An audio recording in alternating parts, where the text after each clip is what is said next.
La conferencia va a tratar sobre mis resultados de 9 años de investigación respecto a geometría sagrada o geometría sustentable.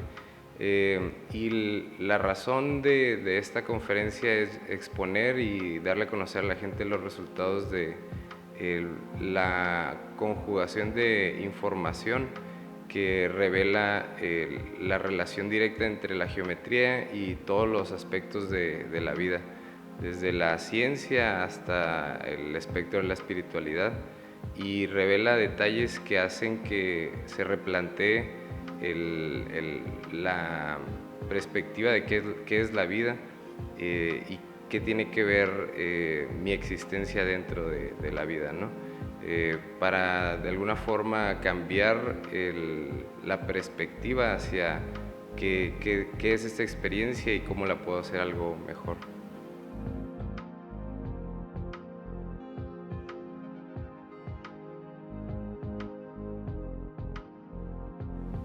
La geometría sagrada es el conjunto de normas o leyes que determinan la estructuración universal, desde lo más fundamental hasta lo más complejo, ¿no?, en el universo, hablando tanto dimensional como estructuralmente.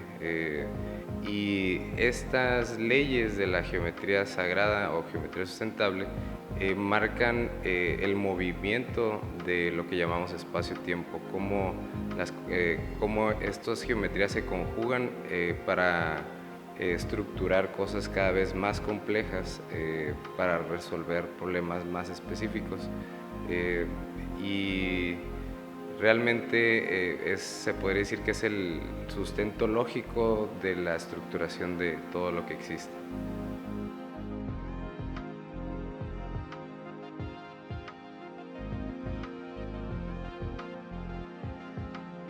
La diferencia entre geometría sagrada y geometría sustentable, en realidad no hay ninguna diferencia, las dos son geometrías y la geometría es la misma. La única diferencia está en el connotativo, que resalta una característica particular, ¿no? En este caso, hablar de geometría sustentable resalta el connotativo de la propiedad inherente en la geometría de ser autosustentable, ¿no? En ella misma están las leyes para ser autogenerativa y crearse de la nada, del vacío. Y eso es lo peculiar de esta geometría, es lo único realmente en el universo, en la realidad, que es sustentable, y es lo que sustenta todos los sistemas que tenemos, como que la galaxia gire por su propia energía, o un sol emane su propia energía de forma de radiación, ¿no? Estos sistemas se sustentan a través de las mismas leyes de sustentabilidad que existen dentro de la geometría. Y el connotativo sagrado hace referencia a lo sacro que existe dentro de sus propiedades, como el que sea infinita, la geometría es infinita, y son conceptos abstractos que al irlo estudiando se develan por sí mismos como propiedades ya inherentes a ciertas características geométricas, ¿no? La propiedad de fractalidad, ¿no?, la repetición de un mismo patrón dentro de sí mismo hacia el infinito, y que devela ciertas cualidades que hablarían de lo sagrado, ¿no?, lo divino, y realmente te lleva a poder generar abstracciones donde estos planteamientos están sustentados a través de matemáticas, ¿no? Son lógicas matemáticas.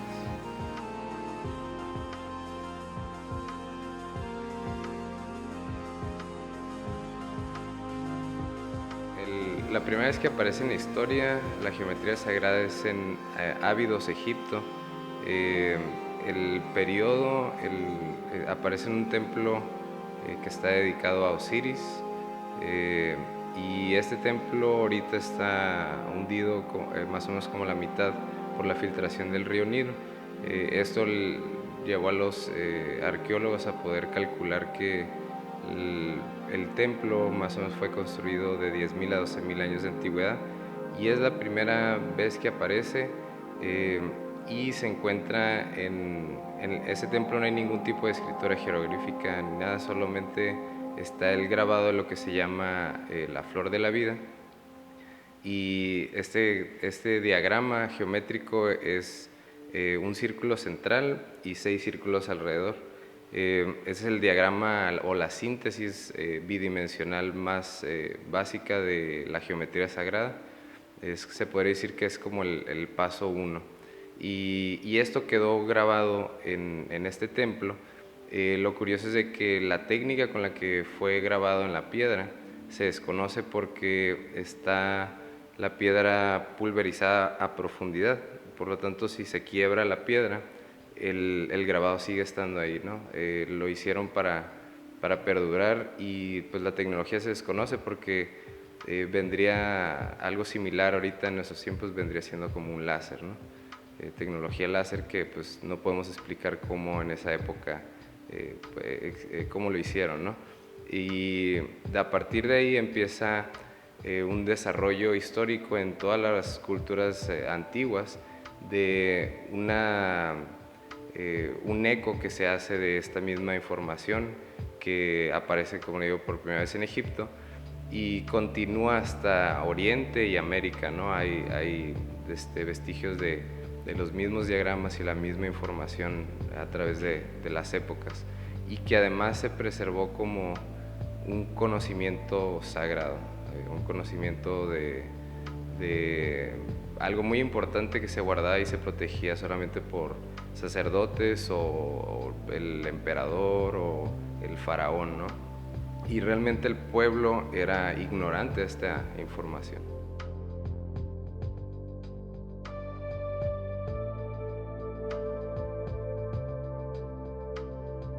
La relación entre la geometría sagrada y las primeras religiones del mundo es directa, ¿no?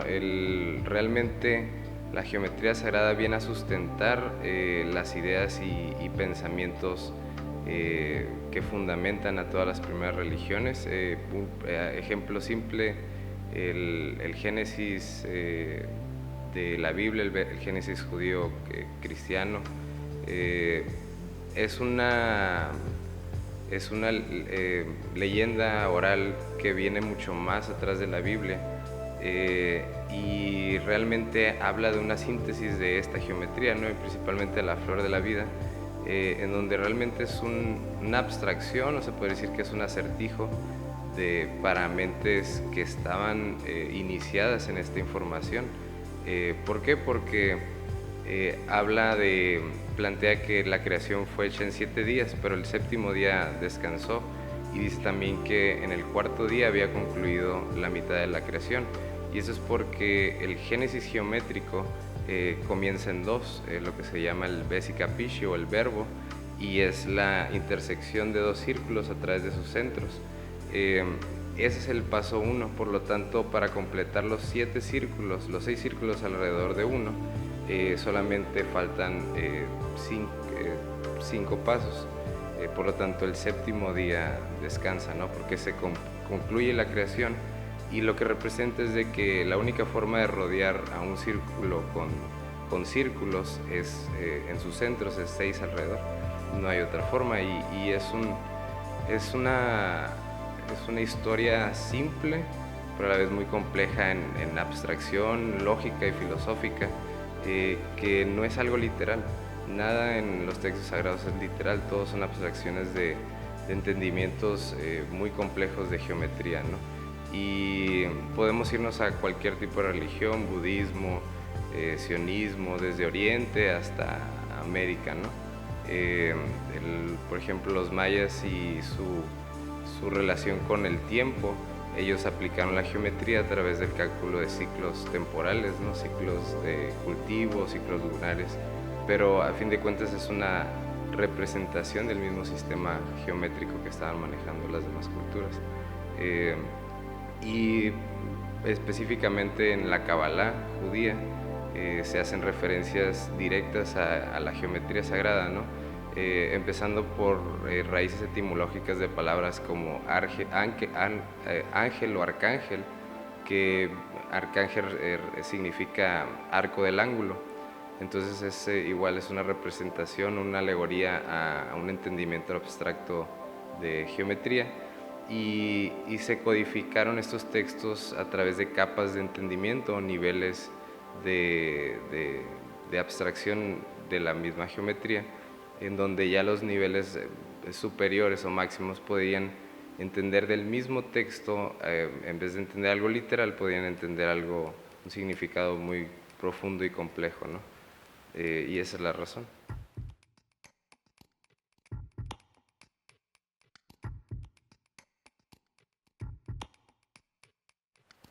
La flor de la vida es bidimensionalmente. Primero hay que recalcar algo bidimensional, alguna imagen plana, y algo tridimensional geométricamente son lo mismo. Simplemente son dos perspectivas de una misma cosa, dos formas de visualizarlo. Y en ese sentido la flor de la vida representa el diagrama bidimensional de una esfera de esferas tridimensional. En vez de ser un círculo enlazado con círculos, son esferas enlazadas a esferas tridimensionalmente. Y lo que representa es la relación natural que crean la intersección de esferas, que al hacerlo en los puntos de intersección se generarían nuevos nodos o nueva información para el sistema, puntos de referencia, en donde al enlazar esos puntos de referencia aparecen geometrías regulares que vendrían siendo lo que se llaman sólidos platónicos y sólidos arquimidianos, y todas sus fases intermedias infinitas, pero vendría siendo como el resumen de la infinidad de posibilidades geométricas.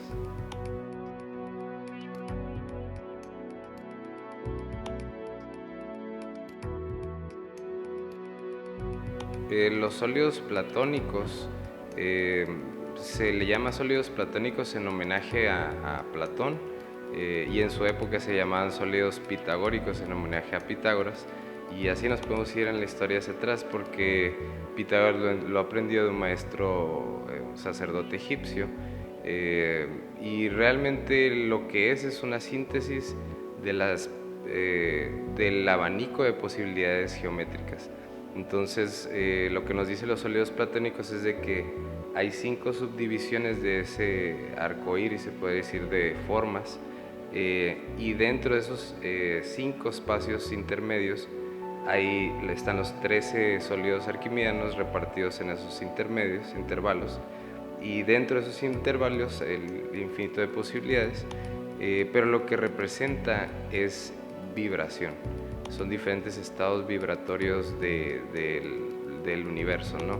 Porque ni siquiera puede ser materia y energía, porque la energía también es vibración, y la materia es vibración de la misma forma. Son dos fenómenos o dos caras de la misma moneda. Y Platón dijo que todo lo que existía en el universo estaba conformado por estas 5 volúmenes tridimensionales. Una de las características es de que todas las caras son regulares, o sea que son 5, y los 5 solamente utilizan el triángulo, el cuadrado y el pentágono, y se repiten cada uno en la misma figura, cerrando el espacio asemejándose a una esfera, ¿no? Siendo el más básico el tetaedro, que tiene 4 caras de triángulos equiláteros, es una pirámide, hasta el más complejo, el dodecaedro, que tiene 12 caras de pentágonos. Y lo que es una mutación morfológica de algo simple a algo complejo. Estamos viendo un timelapse, una serie de escenas en una película en donde cada forma parece no tener relación a la otra, sin embargo una crea a la siguiente, son fases de mutación hacia llegar a ser una esfera, una totalidad de perfección geométrica. Entonces, realmente lo que representan los sólidos platónicos o cualquier sólido derivado de la flor de la vida es los legos con los que tiene el universo para construir, y cada lego tiene una propiedad específica para el universo, ¿no? Una función, dependiendo en dónde esté y con quién esté conjugado, es la función específica que se le asigna, ¿no?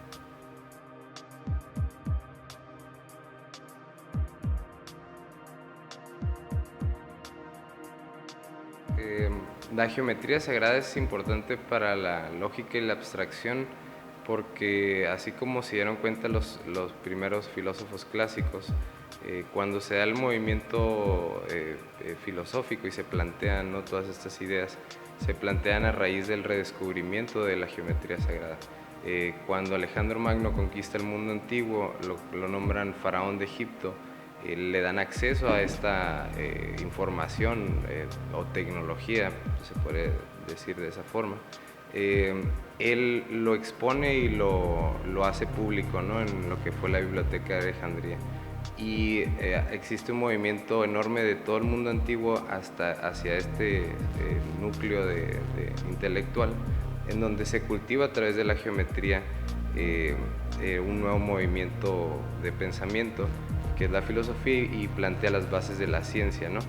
Pero es importante, y ellos se dieron cuenta de que era importante porque genera una predicción correcta del tiempo, del movimiento del tiempo.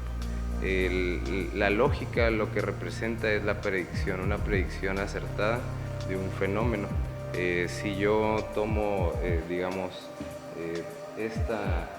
este cubo y lo suelto, la lógica dice que se va a caer, ¿no?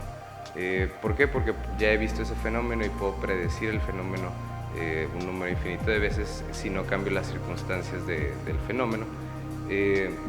Pero lo que hace la geometría es darte las herramientas correctas para que el cerebro tome las decisiones o tenga las lógicas elementales para poder actuar de forma correcta y predecir la realidad tal y como se está manifestando.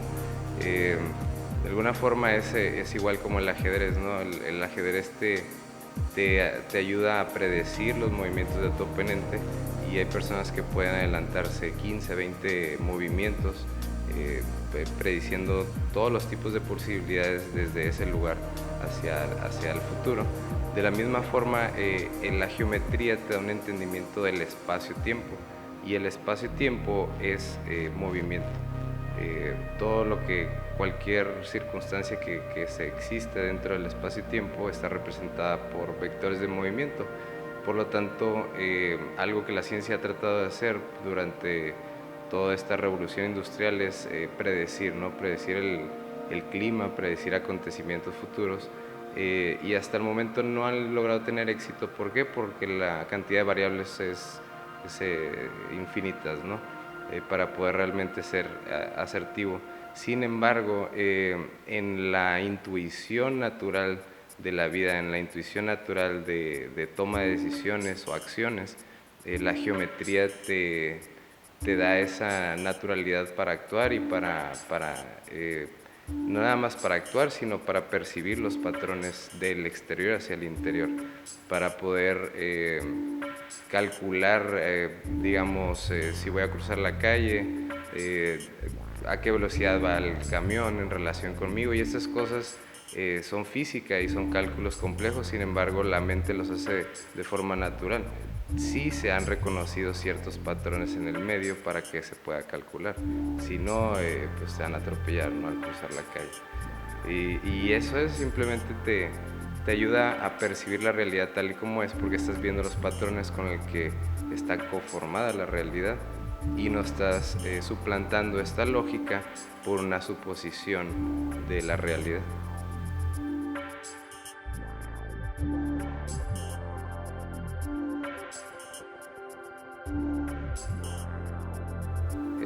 La relación entre la geometría sagrada y la ciencia surge en lo más fundamental del universo, que vendría a ser la física cuántica en el nivel de Planck, en donde se plantea que son cuerdas de energía vibrante que giran y se tuercen alrededor de sí mismas, manteniendo o generando manteniendo una cierta energía, ¿no? Y interactuando con diferentes patrones de vibración o cuerdas. El ejemplo al que llegué a través de un desarrollo que yo le llamo proyecto MU o módulos universales, es este sistema de geometrías que son geometrías transformables, volúmenes transformables. Y lo que representan estos volúmenes es cómo algo sólido, aparentemente volumétrico, está conformado realmente por una cuerda vibrante de energía. Y lo podemos ver en este modelo. Tenemos un cubo, pero este cubo realmente es una cuerda. Y esta cuerda tiene torsión. ¿A qué me refiero? Hay un giro en dimensional que representa una torsión de la cuerda en 12 secciones. Por lo tanto, tiene una torsión de 12 veces. Está en torsión, y lo que hace es comportarse de una cierta forma dependiendo de los vectores de energía que yo introduzca en el sistema, y en este caso son mis manos, ¿no? Entonces yo puedo ir hacia adentro, hacia afuera, girar, rotar. Pero ¿qué representa esto? Representa, al igual que en el nivel de cuerdas, representa energía que está siendo introducida al sistema y que está siendo introducida en una cierta simetría. Entonces, al respetar esta simetría, generamos nuevos arreglos geométricos, en donde estos arreglos geométricos representan estados vibratorios de esta misma cuerda, ¿no? En donde este nivel, que vendría siendo la parte intermedia, es un nivel de estabilidad. ¿Por qué? Porque el volumen se genera una compresión del volumen y los ejes de simetría se vuelven a regularizar, al igual que en el cubo. Y en este último nivel de máxima tensión, donde otra vez vemos regularidad en simetrías y la menor espacio volumétrico. Entonces lo que son sistemas son sistemas vibratorios que al conjugarse están generando clústeres de geometrías que desde el nivel más fundamental empiezan a agruparse para hacer cosas más complejas. Y en este caso podemos tener dos cubos, ¿no? Pero estos dos cubos, al conjugarlos, obtengo una anidación perfecta en donde reaccionan uno al otro, interactúan, y esa interacción genera posiciones distintas entre los sistemas. Podemos ver cómo se intersectan, cómo se complementan, y lo que están haciendo es generando grupos mayores de geometría en busca de un nuevo nivel de máxima simetría, en donde otra vez todos los ejes se regularicen y lleguen a una estabilidad de grupo. ¿Por qué? Porque desde el nivel más fundamental, el nivel de cuerdas, hasta el nivel máximo de estructuración, hablando universo, y el nivel intermedio, que vendríamos siendo nosotros, el nivel orgánico, está buscando estabilidad energética y una recompensa material. Eso es lo que busca desde lo más fundamental hasta lo más grande y lo más complejo, que vendríamos siendo nosotros y todos los sistemas de vida inteligente o racional, ¿no? Racional.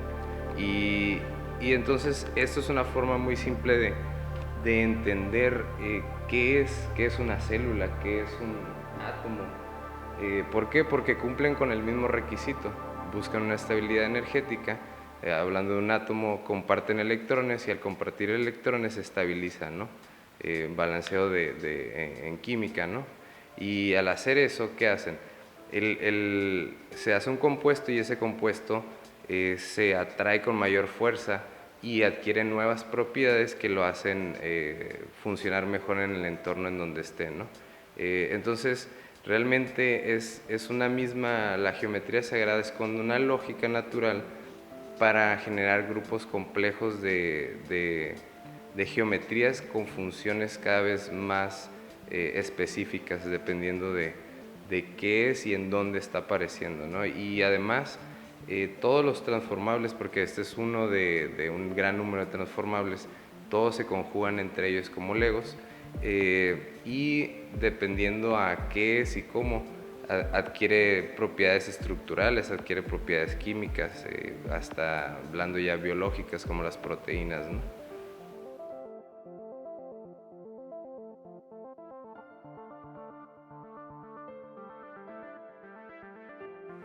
El espacio-tiempo es la matriz geométrica multidimensional eh, toroidal de campos electromagnéticos anidados, a través de la cual se estructura desde lo más fundamental hasta lo más grande en el universo, en una anidación de toroides de forma armónica gracias a la proporción áurea.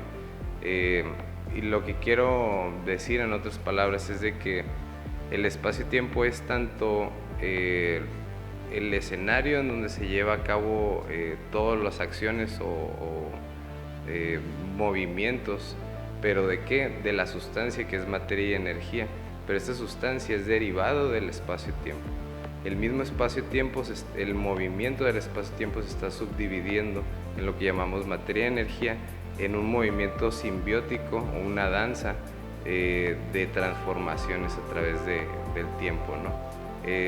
Y todo derivado a través de un eco, de una frecuencia, una vibración, se podría decir la vibración más grave, que de esa vibración más grave se origina el armónico más agudo estructuralmente, que vendría siendo las emociones y los pensamientos.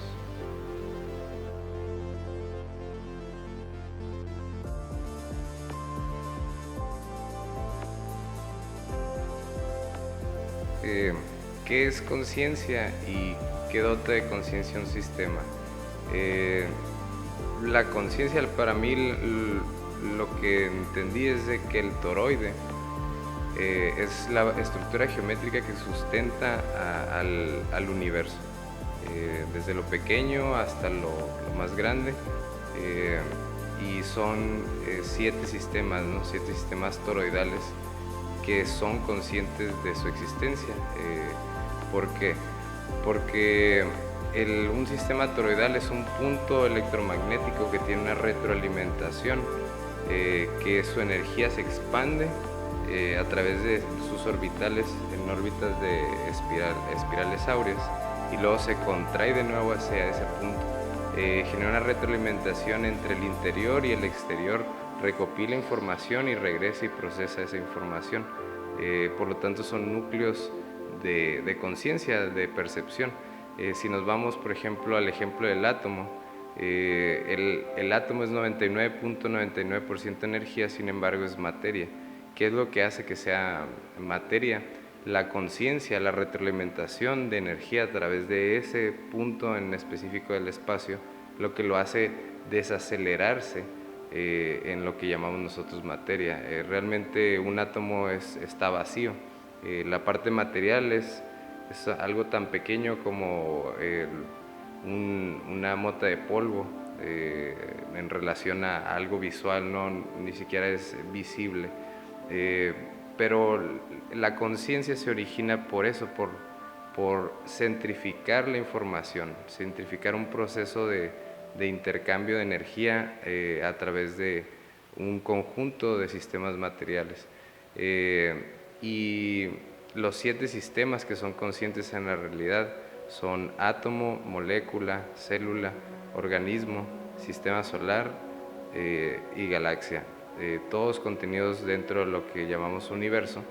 Y la constante 7 es algo que toda la gente siempre ha adquirido esa percepción, ¿no?, del número 7 y las constantes, pero ¿cuál es la razón? Eso es porque un ciclo áureo se divide en 7 fases y un toroide se expande y se contrae en un ciclo áureo. Por lo tanto, una expansión y contracción de un toroide se divide en 7 niveles, y esa es la razón por que existan 7 colores, 7 notas musicales, 7 días de la semana, 7 chakras, 7 glándulas, y nos podemos ir con el 7. ¿Por qué? Porque el 7 describe la subdivisión o degradación máxima de un sistema, el espectro electromagnético, se divide en 7 fases y la fase central del equilibrio es el espectro de la luz visible, que se divide otra vez en 7 fases.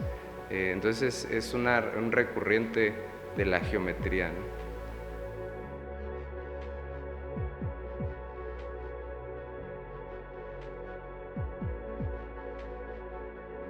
La relación entre vibración y geometría para mí es lo más importante o el conocimiento más importante al que llegué.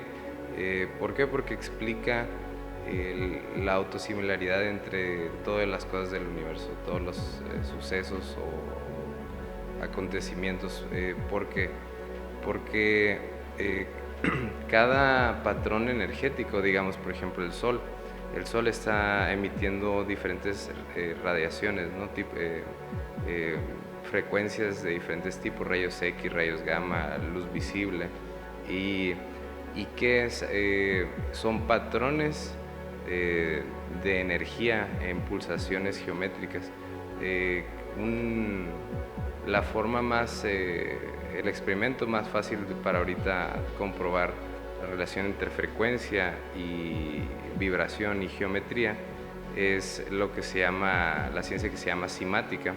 La ciencia de la cimática estudia la geometría o los patrones geométricos de la vibración, y ellos lo hacen mediante la proyección de sonido a través de una bocina sobre una placa de metal, en donde la arena que se ve que esparcen en la superficie toma patrones geométricos dependiendo la frecuencia con la que se le proyecta, ¿no?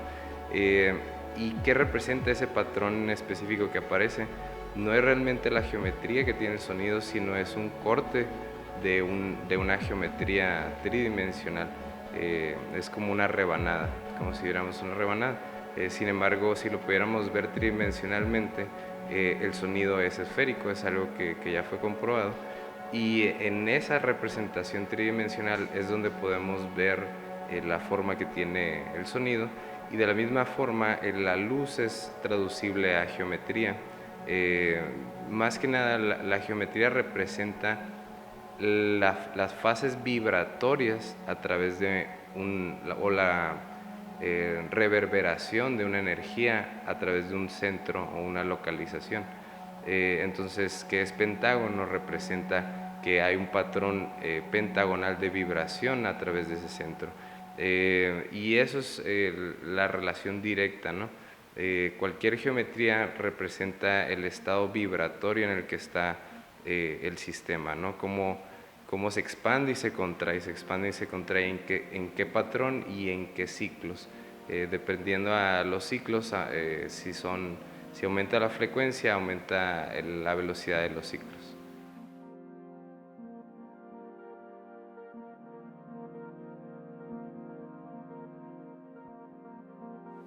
El, el universo, ¿qué es el universo? El universo es un sistema infonómico.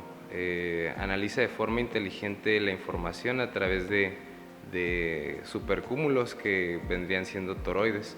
Entonces este toroide puede ser la Tierra, puede ser un organismo, yo, una célula de mi cuerpo, un átomo de la silla. Cada uno está procesando información de forma lógica, y esta lógica está dictada por las reglas de la geometría. ¿Para qué? Para constituir complejidad, para generar complejidad a través de miles de millones de ciclos. Realmente vendría siendo un simulador o una realidad virtual, porque en su inicio se inicia del vacío, de la nada, y de la nada genera todo. Sin embargo, la estática, el inicio sigue siendo estático. Ese es uno de los detalles que revela la geometría sagrada, que te dice que el inicio nunca se ha movido. El inicio es inmóvil, le podemos llamar totalidad, cosmos, Dios. De cualquier forma, ese todo no se mueve, y lo que se mueve es todo lo que contiene. Y todo lo que contiene se mueve a través de las reglas de la geometría sagrada para estructurarse de forma compleja y adquirir conciencia dentro de sí mismo. por lo tanto es una virtualidad de nuestra perspectiva o nuestra proyección. Coincide mucho con lo que manejaban todas las culturas y las religiones antiguas, ¿no? Un ejemplo o un pensamiento que puedo plantear para poderlo analizar o visualizar. Si miráramos entre las estrellas al vacío en el espacio más oscuro y llegáramos a poder ver hasta la membrana de la totalidad del cosmos, universo, y perforáramos esa membrana, regresaríamos de nuevo por nuestros ojos y volveríamos a ver el brillo que se refleja en nosotros de las estrellas, ¿no? De alguna forma es un eco, es un delay, que el mismo eco se está creando por reflejarse, o es un espejo de sí mismo. Es como cuando vemos entre dos espejos y vemos el infinito. Ese infinito se está generando a través de el tiempo que tarda la luz en rebotar en un espejo al contrario, pero ese tiempo que tarda, ese delay, genera una proyección virtual infinita. De la misma forma, el universo se está proyectando virtualmente de forma infinita, creando cada vez más complejidad y más variables con que jugar. Está generando nuevas opciones, ¿no? Para concluir, yo creo que una analogía simple de visualizarlo es, hay una esfera de espejo, y dentro de esta esfera de espejo hay otra esfera más pequeña, y estamos parados entre las dos esferas. Si nos vemos en la pequeña, nos vemos reflejados tanto en esta como en la que nos contiene, de forma infinita. Entonces la pregunta es, ¿en dónde estamos? ¿Estás dentro o estás fuera de la esfera? Entonces la respuesta es, estás en los dos lados. Estás dentro y estás fuera al mismo tiempo, porque no existe dentro y fuera. Es una virtualidad, es un eco, es una serpiente que se come su cola, ¿no? Como lo plantean muchas de las culturas antiguas.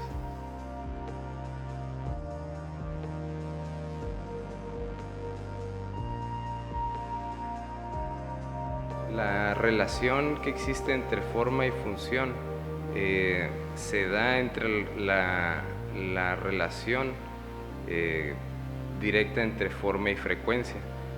Forma y frecuencia determinan la función que está haciendo el sistema, dependiendo en dónde se ubica y con qué está jugando, ¿no? Si hablamos de sociología, entraría el aspecto de cómo influye el medio en el ser humano, ¿no? Y si te saco de aquí y te llevo a vivir a China desde los 5 años, ¿cómo te va a influir el medio, el entorno en ti? De la misma forma, la forma y la frecuencia determinan la función en base a los factores que los rodean, o las demás geometrías con las que se conjugan.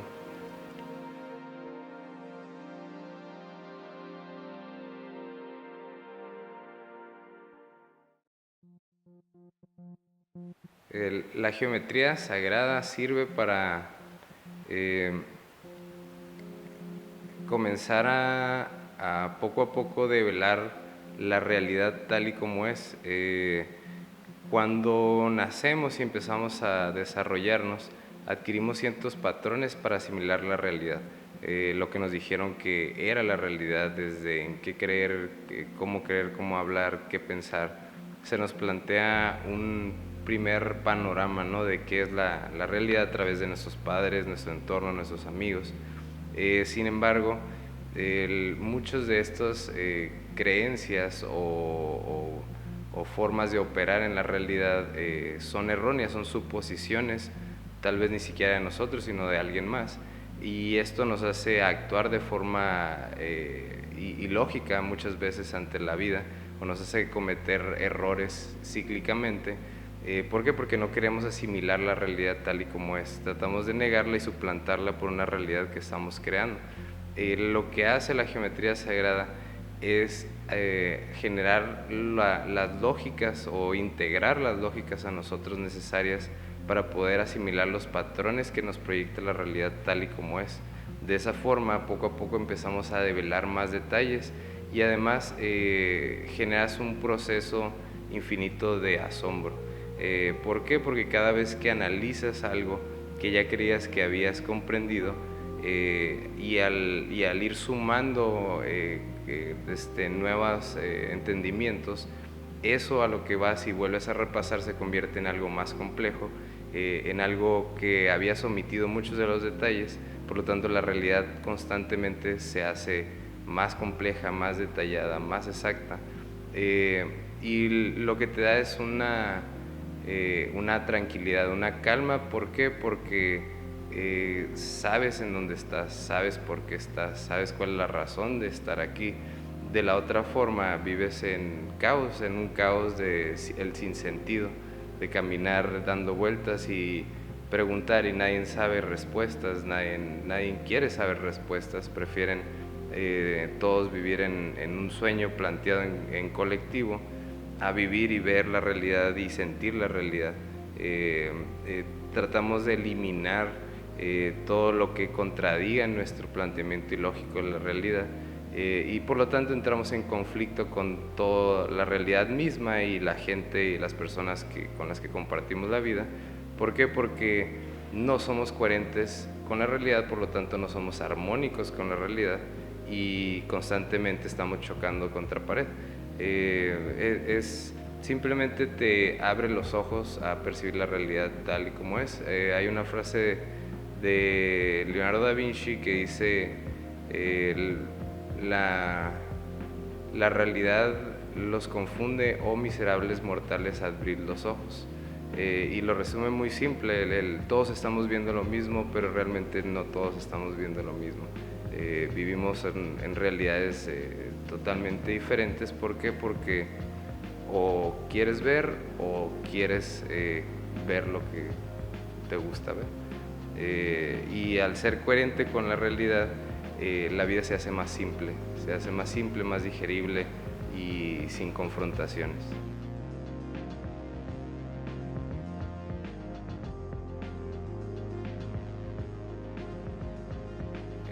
Las emociones y los pensamientos son geometría.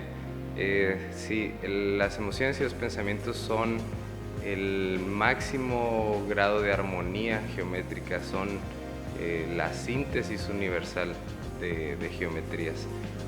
Digamos que todo el universo está construyendo o unificando geometrías desde lo más pequeño para llegar a estos niveles de complejidad en donde la conciencia universal se manifiesta dentro de sí mismo. Entonces yo considero que los pensamientos y las emociones son literalmente la luz que emana de los soles. ¿A qué me refiero? Es la gasolina del universo, es la simbiosis entre lo macro y lo micro y lo complejo, la mente. Es donde la mente opera, es donde se genera el hardware, donde puede aparecer la conciencia universal de una forma coherente, no de una forma dispersa o generalizada. De alguna forma, por un pequeño lapso de tiempo, se logra hacer más que lo que se hizo en billones de años de estructuración. Eso representa algo enorme, ¿no? Nos está diciendo que nuestra existencia es mucho más de lo que mucha gente cree que es, y que además tenemos una gran responsabilidad porque afectamos la realidad más de lo que creemos, mucho más de lo que creemos, y no nada más hablando de todo el universo o las variables que estamos creando al imaginar cosas, sino en nuestro entorno y en la relación con las personas, ¿no? También las personas piensan que sus pensamientos, sus emociones internalizadas no afectan a la realidad externa o a las personas que los rodean, cuando en realidad es muy diferente. El entorno se ve afectado por patrones de vibración que emanamos a través de nuestro campo electromagnético realmente, y además las emociones y los pensamientos son los dos tipos de energía que manejamos. Uno controlado, los pensamientos por el cerebro, y las emociones por el corazón, algo que se comprobó hace yo creo que más de 10 años por el Instituto de Matemática del Corazón de California. Y se sabe que el corazón es el centro operativo de las emociones, y que además el toroide del corazón, el campo energético del corazón, nos rodea más arriba de la cabeza y más abajo de los pies, y que encapsula el toroide de la cabeza. Por lo tanto, en jerarquía es mucho más importante y es nuestro medio de comunicación. Cuando hablamos con alguien, no nada más transmitimos las ideas a través de palabras, sino a través de este campo de información holográfico que se conecta con la otra persona para poder generar comunicación. Por lo tanto, en el proceso de comunicación hay un error. El medio no es el medio físico simplemente, sino también el medio energético, y es algo que se ha omitido en la literatura, ¿no? Cuando realmente es mucho más importante, mucho más significativo, y a la vez todas las personas que piensan que proyectar energía o pensamientos negativos hacia la realidad con un sinsentido, pues realmente sí hace mucho daño. ¿Por qué? Porque somos una red de información, somos una red, o lo que se le llama conciencia colectiva, y la conciencia colectiva manifiesta todo eso que es planteado de forma irresponsable en ella. Emociones, pensamientos, sentimientos negativos de odio o de lo que sea, de cualquier forma, y se plantean de forma irresponsable, pues hay alguien con una capacidad tal vez menor, que ha desarrollado una menor capacidad emocional o mental, que es susceptible a estas emociones o pensamientos que han sido planteados por otras personas a su alrededor. Por lo tanto, afectamos directamente a nuestro entorno, y todavía más, de forma más profunda, la física cuántica nos dice que literalmente transformamos la realidad física energética. Entonces, pues sí, yo creo que son energía y son la razón de ser o de existir del universo, o es el final de un nuevo principio, ¿no?